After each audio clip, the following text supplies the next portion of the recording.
sentire iniziare un dialogo con le altre componenti della società. Enfin, je reviens quand même au thème principal, qui est la relation quand même avec les racines, l'identité. Je pense que de plus en plus d'immigrés vont devenir italiens, c'est-à-dire leurs enfants nés ici ce va être des petits Italiens qui vont grandir, qui vont devenir des Italiens. Ce ne sont pas des immigrés, ce sont des Italiens qui sont nés sur le sol italien. Et ça, il faut déjà l'accepter dans votre tête et votre imaginaire. Les immigrés ne vont pas disparaître, ne vont pas partir. Leurs enfants, peut-être que les grands-parents et les parents vont retourner dans leur pays pour mourir, mais les enfants vont rester ici. C'est comme en France, nous avons plus de 2 millions de jeunes qui sont français, mais d'origine immigrée. Mais parfois, on les confond avec des immigrés. Je dis non, ce sont des Français, même si vous les considérez comme des étrangers. E c'è un altro fenomeno importante, quello degli immigrati e dei figli degli immigrati. Bisogna cominciare ad abituarsi all'idea che i figli degli immigrati sono nati qui e cresceranno qui, cresceranno come italiani, esattamente come sono cresciuti in Francia 2 milioni di cittadini francesi. Sono immigrati? No, sono francesi. Sono francesi e quindi bisogna praticamente accettarli come tali e interagire con loro. Può darsi che tornino al paese natale i loro genitori, i loro nonni, ma loro resteranno qua perché qui sono nati, questa è la loro patria. Alors, c'est quoi être français aujourd'hui? C'est quoi être européen? C'est quoi être italien? Est-ce qu'il faut être catholique, blanc de peau et ayant eu des parents qui ont fait la Première Guerre, la Deuxième Guerre? L'identité, c'est quoi? Est-ce que c'est l'histoire ou l'apport d'autres cultures? C'est ça la question. Est-ce que nous sommes définis uniquement par l'histoire du pays de nos parents ou nous sommes définis par une partie de cette histoire et une partie de ce que nous apportons? E a questo punto naturalmente si pone il problema che ci riguarda. Cosa vuol dire essere italiani? Cosa vuol dire essere europei? Significa forse essere una storia comune già a quel popolo dove i nonni hanno combattuto una certa guerra?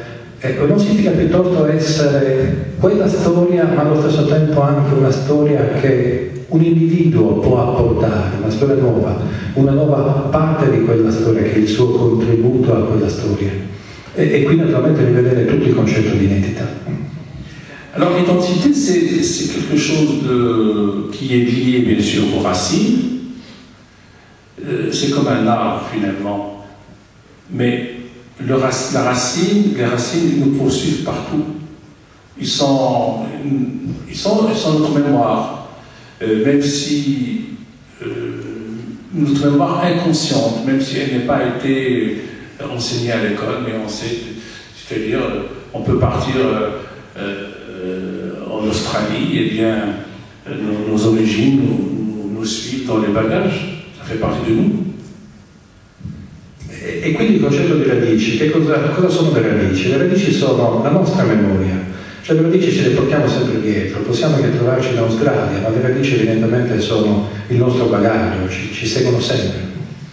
Et si par exemple vous dites à un Sicilien que vous êtes piémontais, il peut se mettre en colère. E se voi conoscete un siciliano che ha delle origini piemontesi, sarà in colère, no? Sì, ci sarà un buon contrasto. Mais je me dis, ça m'est arrivé, je dis, mais vous êtes italien. Dici italiano? Sì, ma fino a un certo punto. Cioè. Avant il était prima siciliano. Mais je pense que vous ici, c'est la même chose. Vous êtes d'abord sardo. E penso che sia la stessa cosa con voi, cioè prima sardi e poi certo, anche italiano. Je me trompe, non? Sbaglio? Non, je ne sais pas. Bon. En tout cas, le principal, c'est de ne pas tomber dans le fanatisme, c'est-à-dire de ne pas faire de l'identité du nationalisme. In ogni caso, quello che voglio dire è che la cosa più importante è non cadere mai nel fanatismo, cioè non fare praticamente dell'identità il baluardo del nazionalismo. Il faut cultiver les qualités Il faut cultiver nos qualités, et ce qui peut nous donner du partage.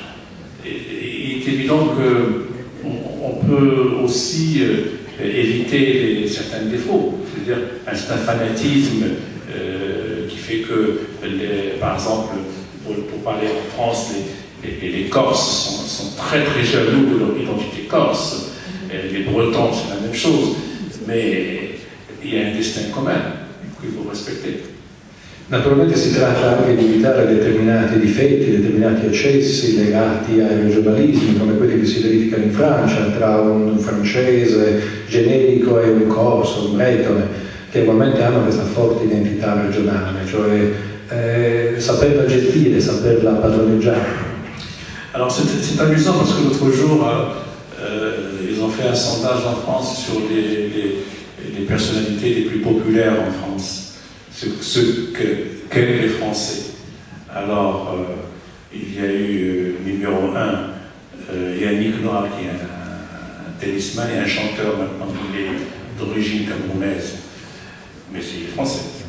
Il y a eu Zinedine Zidane, tout le monde connaît, footballeur, numéro 2, et numéro 3, il y a un comédien d'origine sénégalaise, noir, très très noir, qui s'appelle Omar Sy, et qui triomphe dans un film qui s'appelle Les Intouchables, qui a fait plus de 18 millions d'entrées en 2 mois. Donc, et il y a eu une caricature à la télévision, où on voit Sarkozy qui prend le journal et il dit « Comment est-ce possible ?» Il y a un arabe et 2 nègres qui sont les plus aimés en France.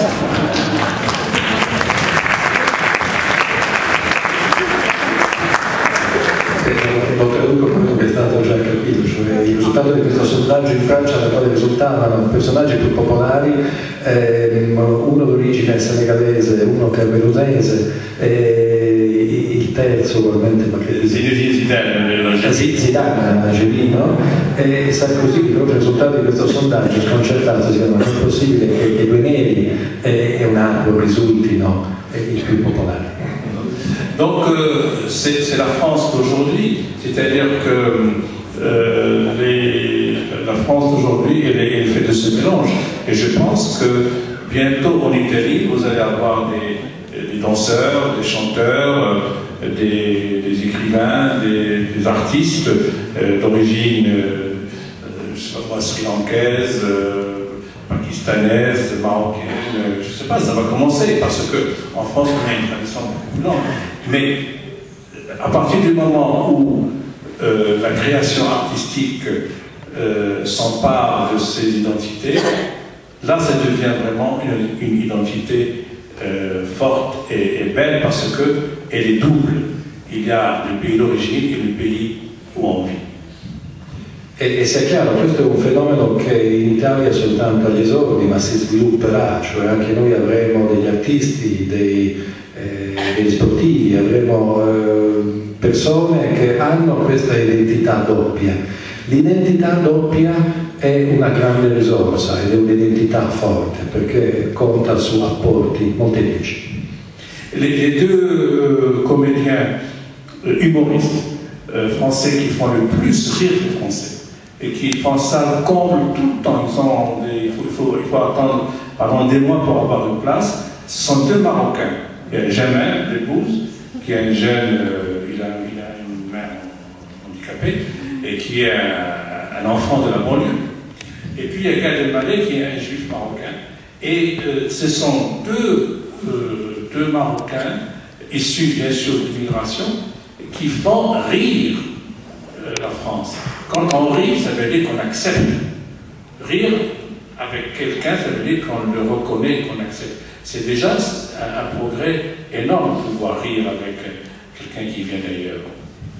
I più grandi umoristi francesi sono entrambi di origine magrebina. Un ebreo marocchino e un figlio delle banlieue ugualmente di origine magrebina. E quando dico ridere, mi sto riferendo a un enorme passo avanti. Se effettivamente riescono a far ridere una nazione, vuol dire che questa nazione in un certo senso ne ha accettato le origini. Alors évidemment, le racisme se nourrit la peur et de l'ignorance. C'est ça. Parce que si on dit la vérité aux gens, il n'y aura pas de racisme.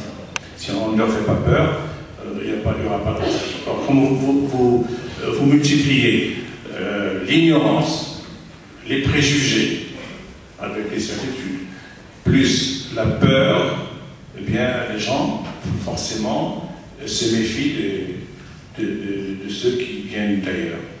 C'est une méfiance naturelle chez les gens. Il razzismo praticamente è il figlio della diffidenza, la diffidenza corrisponde a una paura che si moltiplica, a un processo praticamente che porta a ulteriore diffidenza. Fidarsi è legato a una mancanza di paura.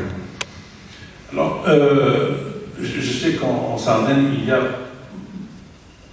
des immigrés, bien sûr, j'en ai même vu tout à l'heure dans la rue passée, je le reconnais. Je pense qu'il faut arriver à vivre ensemble sans que ce soit un drame, parce que bien sûr que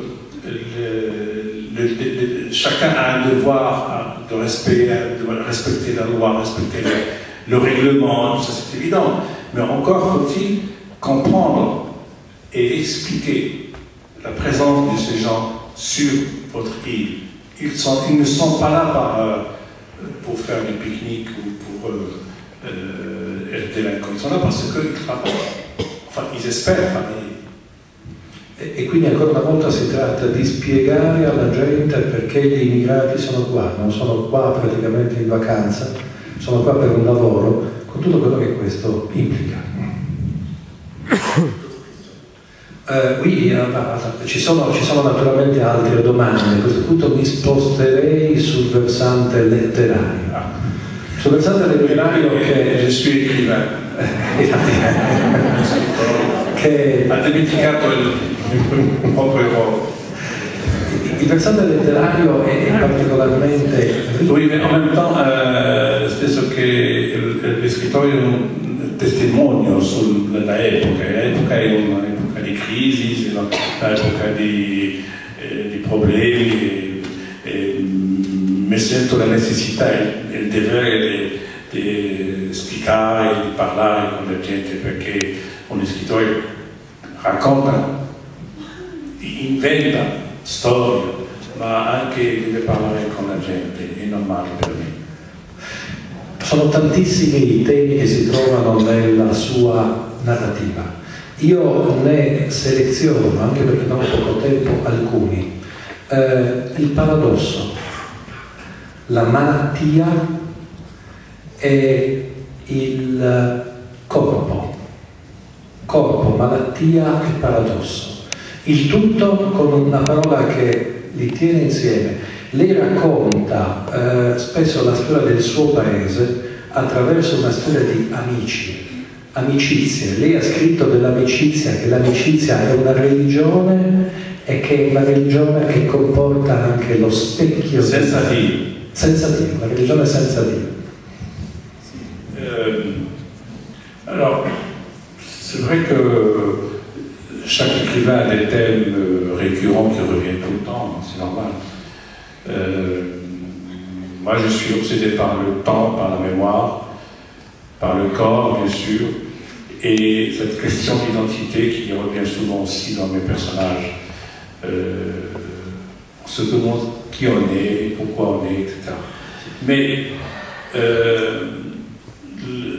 ce que j'aime par tout, c'est inventer totalement une histoire.